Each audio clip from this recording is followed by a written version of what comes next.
Angels respond to words, not feelings. E.W. Kenyon. There is a moment you know well, when you have prayed and still felt nothing shift in the room, and what you were taught to do next says more about you than you realize. Here is where Kenyon would have stopped you. The 91st Psalm, verse 11, says, "For he shall give his angels charge over thee, to keep thee in all thy ways." Notice it does not say he shall give his angels charge over thee, to keep thee in all thy ways once thy feelings agree. It just says, he shall give his angels charge. And Kenyon taught that this charge is carried out on the word you release, not on the emotional temperature of your heart when you release it. And he would ask you plainly, do you see it?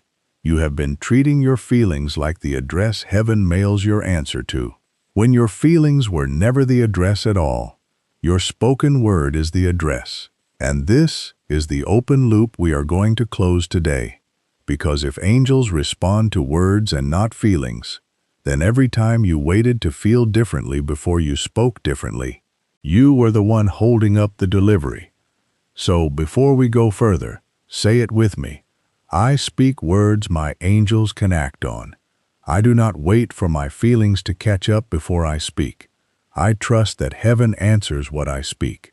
Heaven answers what I speak. Again, I speak words my angels can act on. I do not wait for my feelings to catch up before I speak. I trust that heaven answers what I speak. Heaven answers what I speak. And if you want tomorrow's teaching to find you the same way this one did, subscribe now so it can reach you again. If something in you just went quiet while you heard that, type the 2 words, "I'm ready," into the comments, and let it be your seal. The first law is, angels are not moved by your emotional weather. They are dispatched by your spoken word. Picture a courier standing at your door, patient, capable, fully equipped, waiting only for the address you give him. He does not ask you how you slept. He does not ask whether your hands are shaking. He asks only, where am I going, and what am I carrying? Kenyon taught that the angel is a minister of the word, sent to perform the word, not sent to interpret your mood and act accordingly. And this is worth sitting with, because most of us were never taught it this plainly. We were taught to get our hearts right first, to feel the faith before we dared speak it, but that order was backwards the whole time. So think of the mother standing over a sick child at 2 in the morning. Her chest is tight, her eyes are wet, her feelings are screaming one report. But if her mouth says, "By his stripes my child is healed," that is the address the courier receives, not the trembling in her hands. And notice, she did not have to silence the trembling first. She did not have to manufacture calm before she qualified to speak. The calm was never the requirement. The sentence was, "This is not coldness from heaven. This is order." Because a courier who took orders from your trembling hands would deliver chaos every single day. Some days you would send him forward, some days backward, some days nowhere at all. The mercy is precisely that he does not answer to your weather. He answers to your word alone. Think now of a man sitting in a waiting room, his stomach in knots, his mind racing through worst outcomes, and yet under his breath he keeps saying, "I am well, I am covered, I am not alone here." His knees may still shake, his hands may still sweat, but his mouth is doing something his body has not caught up to yet. And Kenyon would say, that is exactly as it should be. The body is allowed to lag behind. The mouth is not required to wait for it. So this week, notice the next moment your feelings spike and your mouth wants to follow them downward into complaint or fear, and instead, speak the word you actually want carried, even quietly, even shaking, even if no one else in the room would call it convincing, because the angel was never listening for steady hands. He was listening for a steady sentence, and once you understand that his obedience is to your word alone, and not to how composed you look while you say it, You start to wonder what you have been sending him for years without noticing. Every offhand remark, every sigh dressed up as a sentence, every quiet resignation spoken as fact. All of it was an address. All of it was received somewhere. And that realization alone should change how carefully you speak tomorrow morning. I speak the word, and let heaven do the carrying. The second law is, feelings report the past and the present, but words release the future. A feeling is data about what has already happened to you. It is the ache from the news you got yesterday, the fear from the bill on the counter, the fatigue from the argument last night. It is honest, but it is backward-facing. It can only tell you what already occurred and how your body responded to it. A word, spoken deliberately, is forward-facing. It is you reaching into what has not happened yet and naming it. Kenyon taught that this is the difference between sense knowledge and the knowledge of the word. Sense knowledge tells you what is, the word tells you what shall be, and the angel is not stationed in your past. He is stationed at the door of your future, waiting for the word that will let him move there. It is not that your feelings are lying to you. It is that they were never hired to describe tomorrow. They were only ever hired to describe today. And you have been asking them for a forecast they were never built to give. Think of a farmer standing at the edge of a bare winter field. If he only looks down at the frozen ground and speaks about what he sees, hard soil, dead stalks, nothing growing, he is speaking an accurate report, but it is a report of what already is. The seed in his hand does not care about the frozen ground. The seed only answers to the hand that plants it, and the word spoken over it in faith that a harvest is coming. So a wise farmer learns to hold both at once. His boots are cold, his breath fogs in the air, the field truly looks dead, and still his mouth says, "This ground will feed my family again." That sentence is not spoken because the field looks promising. It is spoken because the future belongs to the word, not to the current condition of the dirt. Now think of a woman who lost her job on a Tuesday. If she spends Wednesday describing her fear in detail to everyone who calls, listing the bills, replaying the meeting, rehearsing the worst version of next month, she is feeding the courier yesterday's newspaper, page after page of it, and he can only carry what she hands him. But if she says, "Even through tears I am provided for, doors are opening for me," she has just handed him tomorrow's assignment instead. This does not erase the ache. The ache is allowed to be there, sitting quietly in the corner of the room while the word does its work. But the ache does not get to write the orders. The word does. It is not weakness that she still feels afraid. It is only proof that she is human. The strength is simply in what her mouth chooses to send forward anyway. Consider also the man sitting in a waiting room before test results. His feelings are entirely reasonable. His hands are cold. His mind runs through every outcome, and no one would call that weakness. But if his mouth only ever repeats the worst outcome out loud, he has deputized his fear as the messenger, when he could just as easily let his mouth carry the report he actually wants delivered. This is not denial, it is direction, because the body can feel one thing honestly, while the mouth still chooses where the courier is sent. And this is precisely where so many sincere people get stuck for years without knowing why. They assume that because the feeling has not changed, the word has failed, but the word was never meant to erase the feeling on contact. It was only ever meant to outlast it. So here is a simple practice. Each morning this week, before you check your phone, before the day's feelings have a chance to brief you with the overnight report, speak one sentence about where you are going, not about how you feel about where you have been. Let it be small. Let it be plain. I am walking into a good day. I am moving toward provision. I am stronger than the news I am about to read. and watch how differently your day answers you when the first word out of your mouth was aimed forward instead of backward, because the courier was always willing to run ahead. He was built for it. He was just waiting for you to stop handing him a map of where you already were and hand him instead a destination. My word names tomorrow before my feelings describe yesterday.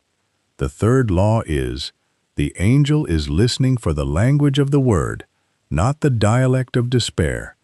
Every household has its own dialect, the particular way a family complains.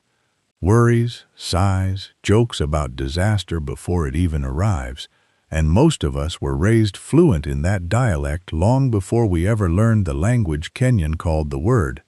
So when trouble comes, we default to what we know, the way a tired traveler defaults to his mother tongue in a foreign airport. We say, "This always happens to us." We say, "I knew this was coming." We say, "What? Nothing ever works out for people like me." And we say it without translating, the way you'd speak your native tongue, fast, automatic, unexamined. But the angel does not speak that dialect, and he is not being difficult about it. He simply was not commissioned for it. Kenyon taught that the angel excels in strength, doing the word, hearkening to the voice of the word, meaning the word is his native tongue, and everything else that pours out of your mouth in a moment of fear is simply static to him, no matter how loudly or how sincerely you speak it. Picture a man named Walter, raised in a house where the evening meal was seasoned with worry, the way other homes seasoned it with salt. His father would sit down and say, "We will never get ahead." His mother would sigh and say, "Something always goes wrong right when things look good." And Walter absorbed that dialect the way a child absorbs an accent without ever choosing it. So 30 years later, when Walter sits at his own table and the mail brings a bill he wasn't expecting, his mouth reaches for the only language it was ever trained in, and he says out loud, without thinking, "Of course this would happen. Nothing ever goes right for me." And he means it the way you mean your own native tongue, effortlessly. And the angel assigned to Walter's life stands there, capable, willing, fully equipped, and undeployed, not because heaven has abandoned Walter, but because Walter has not yet spoken a sentence in the only language the courier was built to receive. Now picture Walter a year later, having learned to notice the moment his mouth reaches for the old dialect, and instead, slowly, sometimes clumsily, translating it. So when the same kind of bill arrives, he still feels the same tightening in his chest. The ache is not gone, but this time he says, out loud, "I am provided for. This is not the whole story of my life." And though the sentence feels foreign in his mouth at first, like a phrase memorized from a language class rather than spoken fluently, Kenyon would say that foreignness is exactly the sign of growth. Because you are not fluent in a new language the first week you speak it. You are clumsy, you stumble over the words, but the ear on the other end still understands you perfectly. The angel does not require elegance, he requires the right language, however halting. Think again of calling a locksmith and speaking to him only in complaints about your terrible day. He can open your door in seconds. That is his entire trade. But if you only vent to him about being locked out, about how unfair it is, about how this always happens to you, he stands on your porch fully capable and undeployed, not because he doesn't care, but because you never actually spoke the one sentence his training was built to answer, which is simply, "Please open this for me." This is not his failure, and it was never Walter's failure either. It is a translation problem, plain and fixable. The same is true for you. So pause for a moment and pick one real situation weighing on you right now. Something specific, not a vague cloud, but one actual thing. And notice the sentence your mouth wants to say about it first, the automatic one, the dialect one, and then Deliberately, translate it into the shortest, truest sentence you can find in the other language. Not the longest speech, not a paragraph of proof, just one plain sentence, spoken the way you'd hand someone the correct address. Because once you hear the two languages standing side by side in your own mouth, the old one and the new one, you can never again pretend you didn't know which one you were speaking most of the day. I am learning to speak the language heaven was built to answer. The fourth law is, every complaint spoken is also a word, and an angel can act on that one too. This is the part people skip past because it is uncomfortable. We like to imagine that if we are not speaking faith, we are simply speaking neutral silence, some quiet default setting where nothing is happening while we wait to feel better. But Kenyon was blunt about this. The tongue is never neutral. It is always building something or tearing something down. There is no idle position on the dial. So if the courier is dispatched on your word, and your word for the last hour has been, I am always broke, I never catch a break, nothing good happens to me, you have not gone quiet on the ordering system. You have simply placed a different order, and it will be filled with the same faithfulness as the order you meant to place. Think of a man named Frank, who works the counter at a hardware store, 6 mornings a week, and Frank is not a bitter man. He is tired, which is different, but tired men default to the nearest sentence. So on his drive in he mutters, "This town never gives anyone a real chance." At his 10 o'clock break he tells another clerk, "I've been here 9 years and nothing changes." At lunch he says to no one in particular, "I'll probably die behind this counter," and by the time he locks up at night, he has said some version of stuck 4 separate times, without once noticing he was speaking at all. He would tell you he was just venting, just letting off steam. Harmless words about a hard week, but Kenyon would stop him right there and ask, "Do you see it? Venting is still ordering. The chute does not know the difference between a sentence you meant and a sentence you were only blowing off steam through. It simply reads what came down the line and builds accordingly." So for 9 years the floor kept building exactly what Frank kept sending it. Stuck, behind, unchanging, not out of cruelty, but out of the very same obedience that would have built him forward if forward had been the word. Now picture Frank, 3 months into finally catching this. He still has the tired mornings. The drive still feels long. But now when the sentence rises in his throat, "This town never gives anyone a chance," he lets it finish. Because pretending it isn't there is its own kind of dishonesty. And then, right behind it, he adds a second sentence on purpose. "Something is opening for me even here." And at first it feels almost silly in his own mouth, small against 9 years of the other pattern, but he keeps doing it. Once a day is enough to start, and slowly the ratio begins to shift, not because the store changed overnight, but because the address changed, and the courier can only be faithful to whichever sentence he hears most consistently. This is the whole correction, plain and small. Catch the complaint once a day. Just once is enough to begin. Let it be human. Let it come out honestly, because pretending you feel nothing is not the goal here and never was. And then, right on its heels, place the order you actually want carried, because the goal was never to shame the ache into silence. The goal is simply to stop leaving the chute running unattended while you assume nothing at all is being built downstream.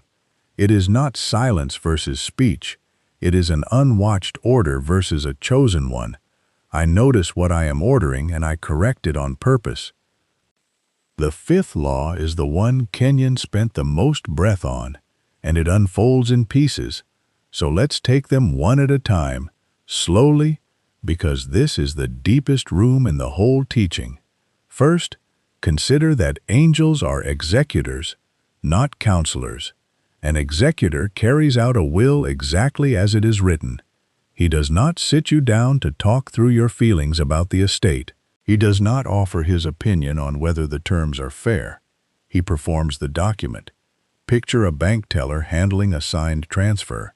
He does not ask you if you are sure you deserve the money. He does not ask if you had a rough morning.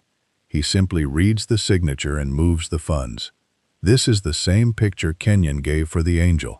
He is not weighing your worthiness. He is reading your word, and this is a strange comfort once you let it settle, because it means the angel assigned to your life is not grading your emotional performance this week. He is not tallying how many times you doubted on Tuesday. He is not keeping a private ledger of every tear or every wobble in your voice. He is simply looking for the will, the word spoken in faith. And when he finds it, he moves, and once a man understands that, he stops performing sincerity for heaven and starts simply stating his case plainly, the way you would state an address to a driver who is already in the car waiting. Think of a courtroom clerk reading a verdict aloud. He does not pause to ask the defendant how he feels about the outcome. The verdict has already been written.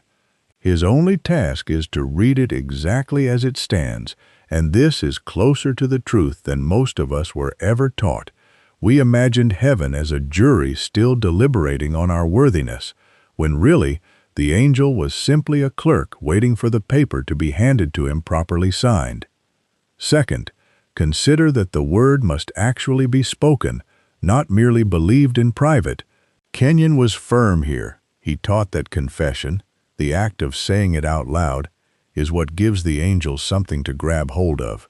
A belief, locked silently inside your chest, is real. It is not fake. It is not nothing, but it is unspoken material. It is raw substance, sitting in a vault, with no key turned in the door, and the angel is not commissioned to mine your chest for hidden convictions. He is commissioned to respond to declared words. This is why so many sincere people feel stuck for years on the very same request. They have real faith, quiet and true. They have believed for the healing, believed for the provision, believed for the marriage to mend, but they have never once said the thing out loud in the room where it needed to land. They have felt it, hoped it, hummed it under their breath as a private hope they were almost embarrassed to voice. But the courier is still standing patiently at the door because the address was never spoken clearly enough to be delivered anywhere. Think of a woman who believed for a new job for 2 full years. She pictured it. She hoped for it. She even wrote it in a journal no one else read. But she never once said it out loud to another living soul. And when the door finally opened, it opened only after the week. She finally told her sister plainly, "I believe I am walking into new work spoken, not just carried." Consider also the man who believes quietly for peace in his home, but never once says a kind word out loud at his own table, believing it in his head while his mouth stays sealed and wondering why the house still feels the same. So ask yourself tonight, is there something you have believed for years but never once said plainly, out loud, in your own voice, in the room where it needed to land? Because the vault does not open from the inside, it opens from the mouth. Third, consider that the delay you have been blaming on heaven's timing is very often your own inconsistency in speech. And here is where it helps to walk through an ordinary day slowly. Imagine Monday morning, you wake, you speak the word with tears of hope. You say, "By his stripes I am healed," and something in your chest lifts for an hour. Then mid-morning a friend calls and asks how you are. And without thinking you say, "Honestly, I feel terrible. I don't know how much longer I can do this." By lunchtime, you have described your symptoms in detail to a coworker. By evening, you are scrolling forums, reading about people whose condition got worse. And by the time you lie down, you have spoken the sentence of fear 5 separate times for the one sentence of faith you spoke at dawn. The courier was not slow that day. The courier was confused. He received 6 different addresses in 12 hours and could only be faithful to the most recent one. And this is worth sitting with honestly, because most of us live entire seasons like Monday without ever noticing the pattern. We wonder why the answer feels so far away, when really, it was simply outvoted before noon. This is not about achieving some flawless positivity that no human being actually manages. Kenyon never asked for perfection, he asked for noticing. So the goal becomes simply this: catch the 5th address before you send it, and when you cannot catch it in time, catch the 6th one instead, and let the gap between the wobble and the correction shrink a little each week, rather than demanding it vanish overnight. The goal was never a perfect week of speech. The goal is simply more consistency this month than last month. And consistency, quietly repeated, is what finally lets the courier settle on one clear destination instead of circling 6 of them. Picture him standing at a crossroads all day long, turning first this way and then that, simply because you kept handing him a new instruction every hour, and realize that stillness in your answer is a mercy you can give him starting tomorrow. Fourth, consider that feeling is meant to follow the word, not lead it. We are so trained to wait for confidence to arrive before we speak boldly. But Kenyon reversed the order entirely. He taught that you speak the word first, deliberately, sometimes with your voice shaking the whole time, and the feeling of assurance follows the speaking the way warmth follows a struck match, rather than the way warmth is required before you are allowed to strike it. Think of a father standing over a frightened child during a storm. His own chest may be tight, but he says steadily, "We are safe, we are all right," and something in his own body calms partway through his second sentence. The calm did not arrive first and grant him permission to speak. The speaking summoned the calm. Think also of someone learning to drive on a busy road for the first time. The instructor does not wait for the fear to disappear before telling the student to signal and merge. The student signals while afraid, merges while afraid, and only afterward, sitting parked safely, does the fear finally loosen its grip. This is the same order Kenyon pointed to. The word goes first.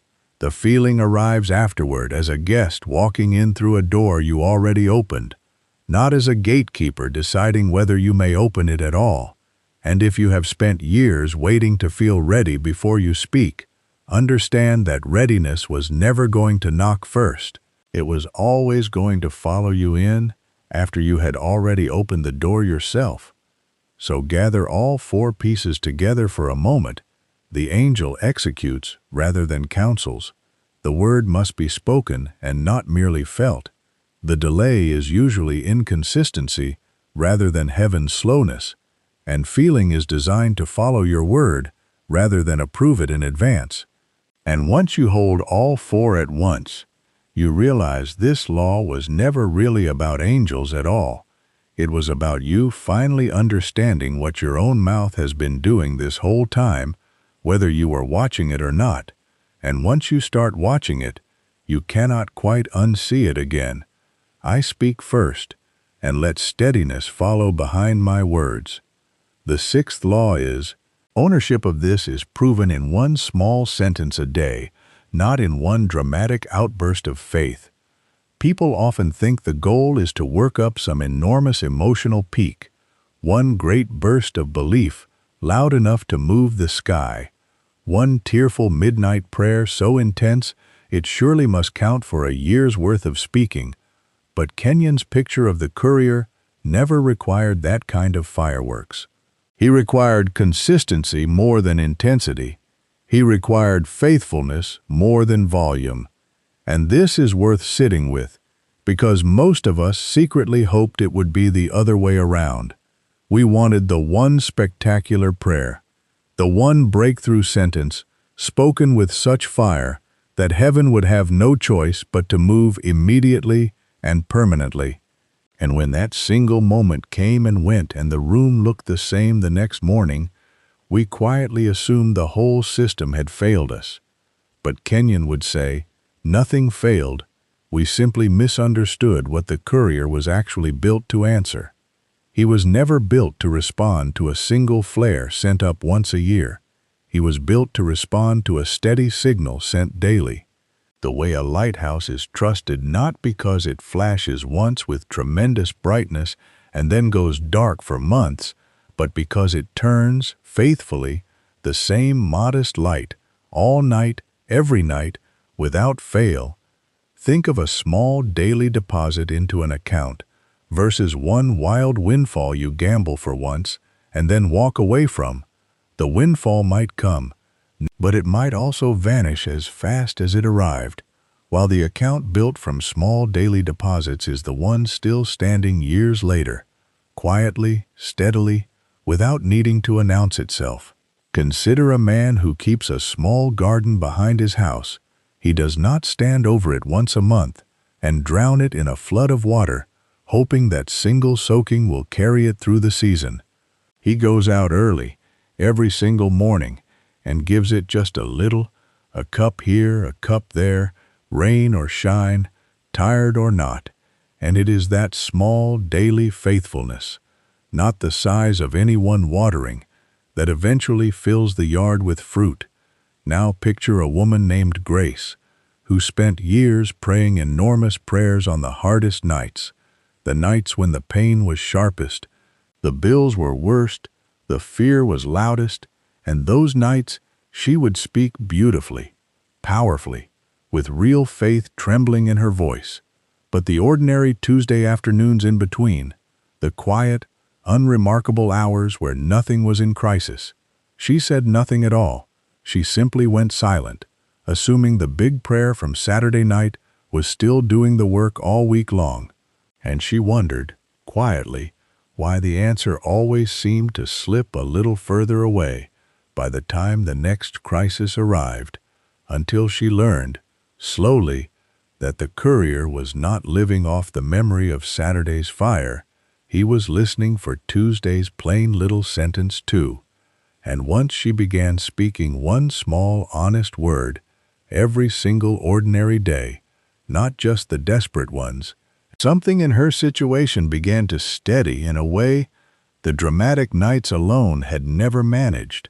So pick one area of your life this week: your health, your work, your home, your money, your family, and choose a single honest sentence you can say about it in faith.